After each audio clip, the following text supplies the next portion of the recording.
और इस काल ने इतने ये अज्ञानी संत छोड़ दिए, ये इस भक्ति का, इस मार्ग का विरोध करने पर तुले हुए हैं, क्योंकि वो जनता के हितैषी नहीं, शत्रु हैं, शुरू से ही शत्रु का काम कर रहे हैं।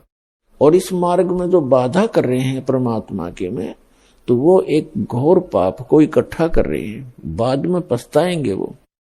तो इसलिए आप जी का कर्तव्य बनता है कि प्रत्येक प्राणी को, अपने मित्र को, भाई को, बहन को, रिलेटिव को समझाएं, काल के जाल से निकालो उनको।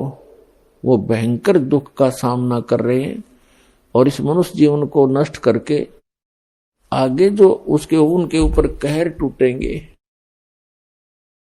वो पुण्यात्माओं अभी पता नहीं उनको। और इस परमात्मा की शरण में आने से वो हर दुख से छूट जाएंगे।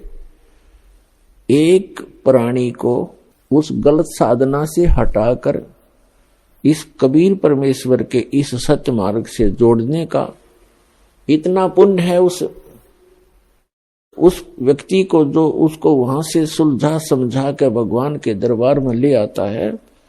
इतना पुण्य होगा जैसे करोड़ गौओं को और हत्थे में कटते हुए बचा दी जाए, करोड़ गायों को कसाई से छुटवा दिया जाए जो काटने को तैयार है। इतना पुण्य होगा उस व्यक्ति को जो एक प्राणी को यहां लाकर जोड़ देगा, क्योंकि उस भोली आत्मा को ज्ञान नहीं, वो फंस गया उन नकलियों के और उनको पूर्ण संत मान करके उनके चिपका हुआ है। पूर्व संस्कार से चाहे उसको कोई लाभ भी हो रहा है तो वो ये सोच रहा है संत की साधना से हो रहा है। अब संत की साधना का तो इस दास के साधना से तुलना करके पता चलेगा वो ठीक है कि गलत।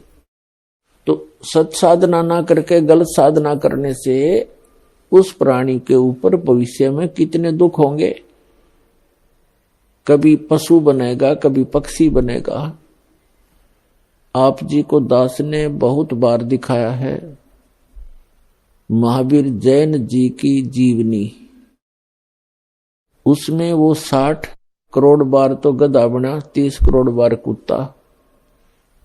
पशु योनि के भी इतने लगातार दुख भोगने पड़ते। एक कुत्ते के जीवन 30 करोड़, हाथी के जीवन 60 करोड़, गधे के जीवन 60 करोड़, और फिर जाकर के कभी कोई मानव शरीर प्राप्त होता है।